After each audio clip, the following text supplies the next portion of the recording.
مولا علی شیر خدا فرماتے میں نے اسی سے تو رب کو پہچانا ہے کہ جو میں کرنا چاہتا تھا وہ نہیں ہوا بلکہ وہ ہوا جو میرا رب چاہتا تھا. فرماتے میں نے کسی کام کے لیے سارے اسباب جمع کر لیے, جب نہیں ہوا تو میں سمجھ گیا یہ کرنا میرے اللہ نے. یہ تو اللہ کی بہت بڑی اس کے ہونے کی علامت ہے کہ آپ اس کی رضا پہ راضی رہیں. حضرت ابن وقاص رضی اللہ تعالیٰ عنہ بڑے مستجاب الدعوات تھے, جو دعا مانگتے تھے قبول ہو جاتی تھی. اللہ کا ان پر خاص انعام تھا اور یہ بات بڑی مشہور ہو گئی, دور دور سے لوگ ان کے پاس دعائیں کرانے آتے. خود وہ نابینا تھے, بینائی نہیں تھی. تو کچھ لوگوں نے ان سے کہا کہ آپ اپنے لیے بھی دعا کر لیں. تو فرمانے لگے میرے رب نے بڑا عرصہ مجھے آنکھوں کا نور عطا کیا ہے, اب وہ لے گیا ہے تو میں اپنے رب کی رضا پہ راضی ہوں. اب اس میں ہوتا کیا ہے, دکھ اور تکلیف اور اللہ کے فیصلے پہ راضی رہنے میں نا ایک خاص لذت بھی ہے. صرف سکھوں کا مزہ نہیں ہوتا, دکھوں کا بھی مزہ ہوتا ہے.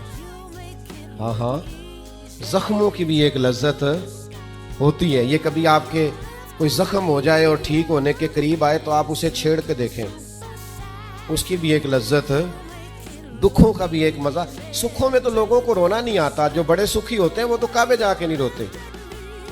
ناراض نہ ہوئیے گا مجھ سے, ان کو تو مدینے جا کے رونا نہیں آتا. یہ دکھ ایک ایسی چیز ہے جو بندے کے دل کو نرم رکھتے ہیں. یہ آزمائش ایک ایسی چیز ہے جس میں نفسانی قوتیں ختم ہوتی. کوئی نہ کوئی آزمائش انسان کے ساتھ رہے تو اللہ کے حضور حاضر رہتا ہے. دکھوں کو, بیماریوں کو, تکلیفوں کو کبھی بھی برا نہیں جاننا چاہیے. یہ تو انسان کو اللہ کے قریب کر دیتی ہیں, دلوں کو نرم کر دیتی. جن کو ہم بعض اوقات بڑی آزمائش سمجھ رہے ہوتے ہیں وہی تو خیر بن جاتی. حضرت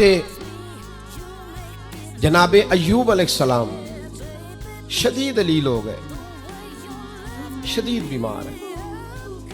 16 سال گزر گئے بیماری کو. تو آپ کی اہلیہ نے ایک دن آپ سے کہا اللہ کے نبی ہیں, دعا ہی مانگ لیں, اللہ شفا دے دے. تو جناب ایوب علیہ السلام اپنی اہلیہ سے فرمانے لگے شفا کتنا عرصہ رہی ہے؟ انہوں نے کہا 60 سال. فرمایا بیماری کو کتنا عرصہ ہوا؟ کہا 16 سال. فرمانے لگے ذرا بیماری کو بھی 60 ہو لینے دے پھر دعا مانگ لیں گے. ہو لینے دے ذرا 60 سال. اللہ کی رضا پہ راضی رہنے کا فیصلہ کیا. آپ کی زبان مبارک سے یہ جملے نکلے کہ 60 سال ہو جائیں گے تو کر لوں گا دعا, اللہ تعالیٰ نے اسی وقت شفا عطا فرما دی. ٹھیک ہو گئے جناب ایوب. کچھ دن گزرے نا تو آپ کی اہلیہ نے ایک سوال پوچھا. کہنے لگی ایوب یہ بتائیے آپ نے بیماری بھی دیکھی, شفا بھی دیکھی, بیماری ٹھیک تھی کہ شفا؟ تو آپ فرمانے لگے سارے دن ہی اللہ کے ہیں, جس حال میں رکھے ٹھیک ہے. وصل اچھا ہے نہ فراق اچھا ہے, یار جس حال میں رکھے وہی حال اچھا ہے. میں سارے دن اس کے ہیں. لیکن فرمانے لگے اگر تم مجھ سے پوچھو نا میری ذاتی رائے تو بیماری بڑی اچھی تھی. انہوں نے کہا یوں بیماری اچھی تھی؟ آپ فرمانے لگے جب میں بیمار تھا نا تو 24 گھنٹے میں ایک بار میرا رب میرا حال پوچھتا تھا. فرمایا 12 گھنٹے تو اس مزے میں گزر جاتے تھے کہ رب نے حال پوچھا, اور پھر اگلے 12 گھنٹے میں انتظار کرتا تھا کہ میرا رب دوبارہ کب حال پوچھے گا. تو میں 24 گھنٹوں کی لذت نہیں بتا سکتا جو اس کے حال پوچھنے سے طاری ہوتی. تو فرمایا شفا تو مل گئی ہے پر اب وہ حال تو نہیں نہ پوچھتا. اب وہ میرے بھائی اس بیماری میں جو لذتیں ہیں, جو کرم نوازیاں ہیں, جو رحمتیں, ان کو بھی تو دیکھیں. اپنے کریم رب کی رضا پہ راضی تو رہے. آپ کو پتہ ہے دکھ کس کو کہتے ہیں؟ دکھ کی تعریف درویش یہ کرتے ہیں کہ ہماری مرضی اور ہے اور رب کا ارادہ کرم اور ہے. اس کا نام دکھ ہے. سکھ کیا ہے کہ ہماری بھی وہی مرضی ہے جو ہمارے رب کی مرضی. اگر مالک کریم کا ارادہ کرم یہ ہے کہ لاکھوں کروڑوں مل جائیں تو الحمدللہ, اور اگر اس کا ارادہ کرم یہ ہے کہ ایک وقت روٹی ملے ایک وقت فاقہ ہو تو الحمدللہ. اللہ کے فیصلوں پر راضی رہنا ڈھیر سارے لوگ دنیا میں ملتے ہیں جو کہتے ہیں جی مجھے یہ پریشانی ہے، میں سب طبیبوں حکیموں کے پاس گیا، پھر میں آستانوں درباروں مزاروں پہ بھی حاضر ہوا، اس کے بعد میں نے بڑے بڑے دانشوروں سے مشاورت کی، لیکن میرا یہ مسئلہ حل نہیں ہوتا۔ وہ کیا ہوتا ہے پھر وہ انزائٹی کا، ڈپریشن کا، ٹینشن کا، ذہنی تناؤ کا شکار ہونے لگتے ہیں۔ یاد رکھیے گا کہ اگر سارے ڈاکٹروں، طبیبوں، حکیموں، دعاؤں، التجاؤں کے بعد بھی مسئلہ حل نہیں نہ ہو رہا، تو پھر معنی یہ ہے کہ رب کی رضا یہی ہے کہ جو کرم سے اس نے فیصلہ کر دیا، ہم بھی اس فیصلے پہ راضی ہو جائیں۔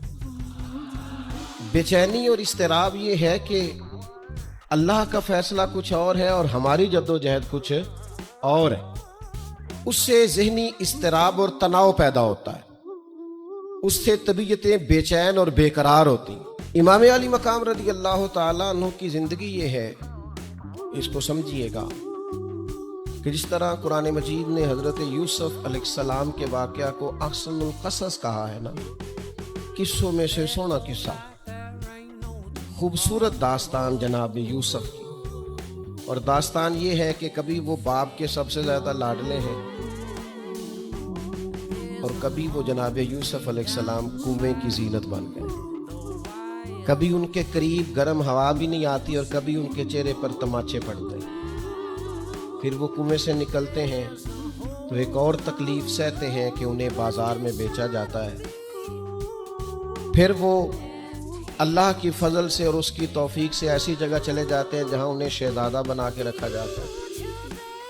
کچھ زندگی بڑی آسودگی اور آسانی کی طرف بڑھنے لگتی ہے کہ پھر ایک فیصلہ کرم ہوتا ہے کہ جناب یوسف کو جیل میں جانا ہے، تو وہ کسی جگہ شکوہ نہیں کرتے، وہ کنویں میں جاتے ہیں تو پھر بھی اللہ کی رضا پہ راضی ہیں، وہ شہزادے بنتے ہیں تو پھر بھی اللہ کی رضا پہ راضی، وہ دوبارہ جیل میں ڈال دیے جاتے ہیں تو پھر بھی اللہ کی رضا پہ راضی ہیں۔ پھر اللہ کا فیصلہ ہوتا ہے کہ جس ملک کے وہ قیدی تھے نا، رب اسی ملک کا انہیں بادشاہ بنا دیتا ہے۔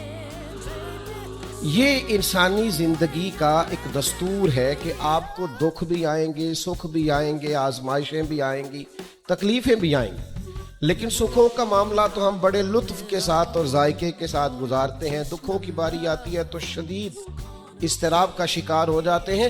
بالکل یہی زندگی جناب امام حسین رضی اللہ تعالیٰ عنہ، آپ کبھی خوبصورت پہلوؤں پر غور کریں نا کہ امام علی مقام وہ ہیں کہ کبھی وہ سجدے کی حالت میں نانا کے کندھوں پہ ہیں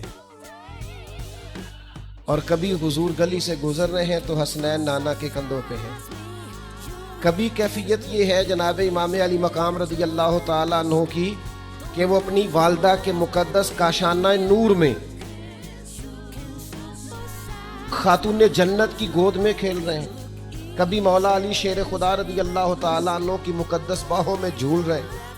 یہ سارے نظارے انہوں نے دیکھے، لیکن پھر وہی حسین ابن علی تھے جنہوں نے کربلا کا خشک میدان بھی دیکھا، جنہوں نے وہ چٹیل پہاڑ بھی دیکھے، حق کے رستے میں اپنی اولاد کا قربان ہونا بھی دیکھا۔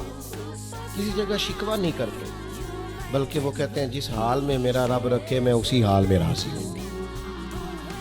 ہمارے ہاں یہ ہوتا ہے کہ ہم سکھوں کو تو یاد ہی نہیں رکھتے، ہمیں صرف تکلیفیں یاد رہتی ہیں، صرف آزمائشوں کو یاد رکھتے، مثبت پہلوؤں کو نہیں سوچتے۔ کوئی بھی کام آپ ہوتا ہوا دیکھ لیں گھر میں، خاندان میں، قبیلے میں، تو اس کے جو خوبصورت، معنی خیز، پروقار، اچھے پہلو، ان پر غور نہیں کریں گے۔ وہ ایک جگہ ایک پنچایت تھی، وہاں کسی خاتون نے شکوہ کیا کہ میرے خاوند نے مجھے یہ تکلیف دی ہے، یہ آزمائش میں مجھے مبتلا کیا ہے، یہاں یہاں سخت سست کہا ہے۔ تو ایک دانشور بزرگ بیٹھے تھے، تو لوگ کہتے ہیں کہ ان بزرگوں نے کہا بیٹا شادی کو کتنا عرصہ بیت گیا؟ تو اس نے کہا میری شادی کو 18 سال ہو گئے۔ تو اس نے کہا یہ جو تم لڑائی، فساد، جھگڑا، دنگا، پریشانی بتا رہے ہو، یہ تو ایک دن کا ہے، باقی 18 سالوں کی بھی بات بتاؤ نا۔ تم نے ایک دن کا جھگڑا تو یاد رکھا اور اس ایک دن کے جھگڑے کے نتیجے میں آنے والی تکلیف کو بھی تم نے یاد رکھا، لیکن وہ جو 18 سال تمہارے اپنے شوہر کے ساتھ سکھی گزر گئے ان کا بھی تو تذکرہ کرو۔